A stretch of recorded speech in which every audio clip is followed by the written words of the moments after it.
So for those of us Run Disney alumni, you might remember a time when registration day brought out our total inner crazy thanks to the website crashing or links not appearing or being booted out of queues and the 10-minute sellouts. Thankfully, registration days are a lot easier now thanks to improved systems.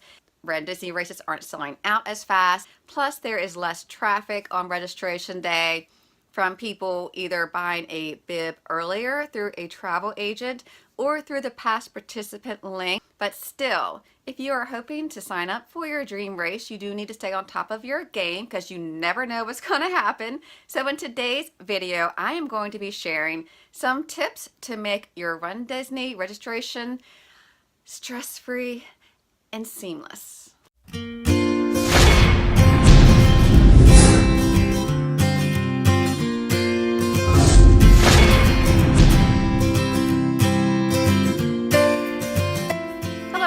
Laura here with Joyful Miles, a channel that is all about inspiring others to enjoy life 1 mile at a time. First off, my apologies if the audio is poor in this video. My good microphone broke. Also, quick note, the information I'm about to give is at the best of my knowledge. Plus, Run Disney does change their policies at times, so if anything is either incorrect or has been changed, I will be noting it in the description box below. So, with that, let's move on. Registration for the Princess Half Marathon begins tomorrow for annual pass holders and DVC members. General public is on May 2nd, so I really want to get this video up today. I am already registered for the Princess Half thanks to a link that Run Disney sent out to past participants, offering them the chance to register before the public, which, by the way, I love. I love this policy and I hope it keeps up. Not only does it give us repeat runners a little bit of a courtesy, but also it's going to make traffic a lot easier for everybody else on registration day since we're already done and we're out of the way. Which leads me to a popular question: how soon will the Princess Half Marathon or the Fairy Tale Challenge or any other Run Disney race sell out? I am never making a prediction again because I'm the one who was like, oh, the Dopey Challenge is going to sell it like that. And it didn't. But I will say that Run Disney races in general have not been selling out as quickly.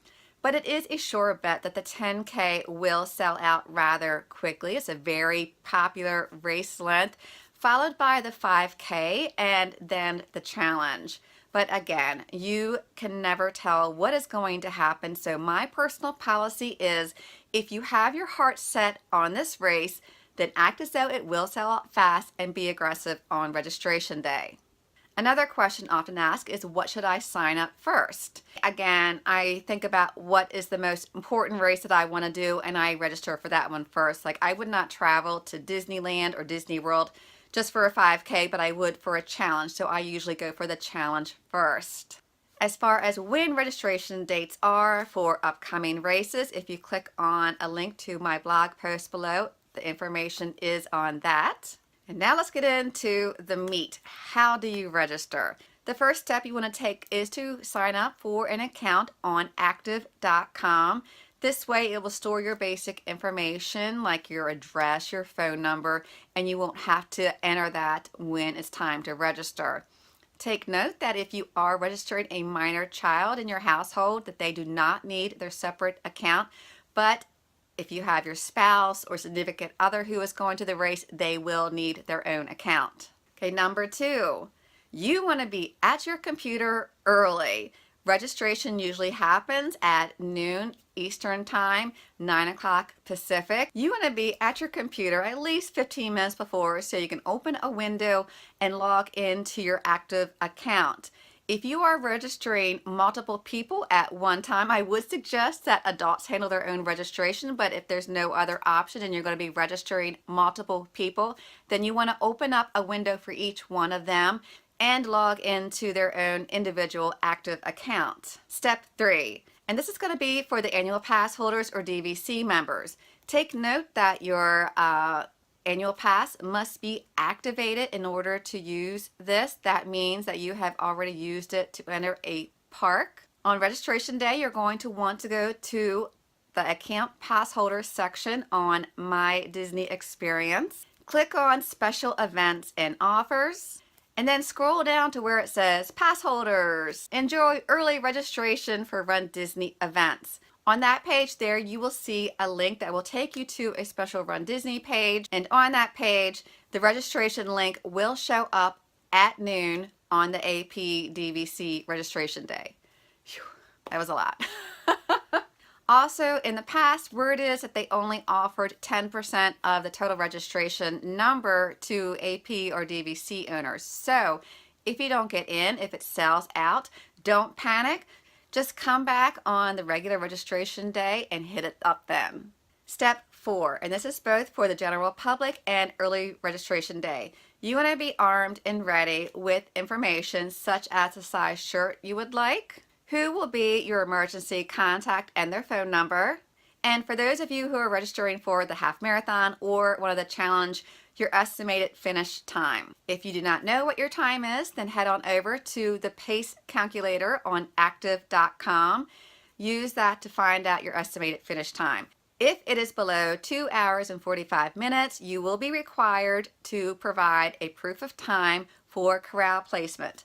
You're also going to need your credit card information. Something that I like to do to save time is type it out, copy it, so I can just quickly paste it onto the payment form. Number 5, before registration opens, if you are a member of a Run Disney or a race-specific Facebook group, it's always a good idea to open up another window and go to that. That way, in case there are issues or people are having a problem, you can quickly go to that in case someone is able to offer the solution. Also, if you are registering on annual pass holder or DVC day, it's kind of not cool to share that link with anyone else who did not pay for that service. So, not to sound judgy, but it was very expensive and that would take the spot from someone who did pay.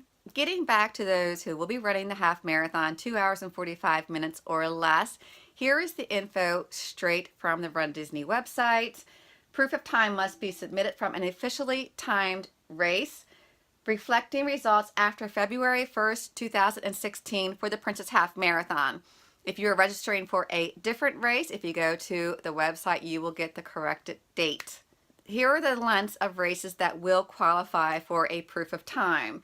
For the half marathon, it is a 10K, a 12K, 15K, 10-miler, half marathon, or marathon. And this is the same also if you are registering for the Goofy Challenge, the Dopey Challenge, or the full marathon for January. This proof of time must be submitted by November 14th, 2017 for the Princess Half Marathon, or you will be placed in the lower or last corral. Now, since you can go back and add this information later up until November 14th, on registration day, I usually skip this step and just simply check off my estimated finish time for the half marathon. Just be sure that you do go back later and enter that information. And you can update that as many times as often when you get a faster race up until November 14th. It is also a good idea to take a screenshot or take a picture with your phone of that entered, submitted proof of time, just in case something happens, because you never know. Okay, so let's get to registration day. Once noon hits and the registration link goes live, either on the annual pass holder or the DVC page or on the Run Disney website, you will be taken to another window on active.com. Here, one of 4 things will happen. Number 1, you will be instantly directed to the registration page where if you had already logged in to your active account, all of your basic information will be preloaded. Or number 2, you will be directed to a virtual waiting queue. If this happens, stay calm, don't head back, don't refresh, just wait it out. Number 3, you could see that the race you want to register for has an on hold in caps beside it. Again, don't panic. If you see that, just keep hitting refresh. Either you can do that on your computer's toolbar or they actually have a refresh link on that page. Chances are very good that it will open up again and you will either be directed to the queue or to the registration page. Number 4, you never know, if you get to your computer late or you forget, it could have sold out beside it. And if that happens, it's okay there is a very, very, very good chance that you can buy a bib through a travel agency. Sometimes, even if it gets really close to the race and the travel agent has bibs that they must sell, you can get it without having to book a room or anything like that. I know Jackie and I, we were able to get Disneyland 5K bibs rather late in the game, even though they've been sold out for months and months. All we had to do is get Disneyland tickets, park tickets, which was fine for us because we needed them anyway, and we got it at a discounted rate. So I know you might be disappointed, but it's okay. It's all going to work out. As for the commemorative items, such as the jacket or the pin bundles or other bundles, if you don't want to worry about it now, if you just want to register and make sure that you're in, you can go back at a later time and purchase these items. There is no discount with the active fees for doing it all at once. Just be careful you don't wait too long, since runDisney does not give any warning when they're going to sell out. And on average, it's been around July, August. So you definitely want to take care of those purchases maybe no later than June. It does make the expo a little less stressful when you know you already have these items. You don't have to worry about them selling out. They will be waiting for you. It is a bummer though that as of now you cannot return them. I'm hoping that policy changes. And of course the final step is to hit that submit button and say bye-bye to your money. Now, I have not heard about this happening to anyone in the past year, but I'm going to throw it out anyway, just in case it does. If you by any chance get a white screen after you hit submit, don't panic, don't hit refresh, don't hit the back screen, because it will bump you out of the queue and you'll have to start all over, and there might be a chance that you no longer have a spot. So just wait, be patient, and it will eventually process and go through. I do know some friends who personally have been affected by this. That's why I'm mentioning it. Even though it's probably not going to happen to you, you're cool. So there you go, my tips for registering for a runDisney event. I hope it was helpful. If so, please give this a thumbs up or share it if you know someone who would appreciate some tips. Good luck. Good luck registering. Let me know how it goes in the comments below, and I can't wait to see you on the course. Take care and have a joyful day.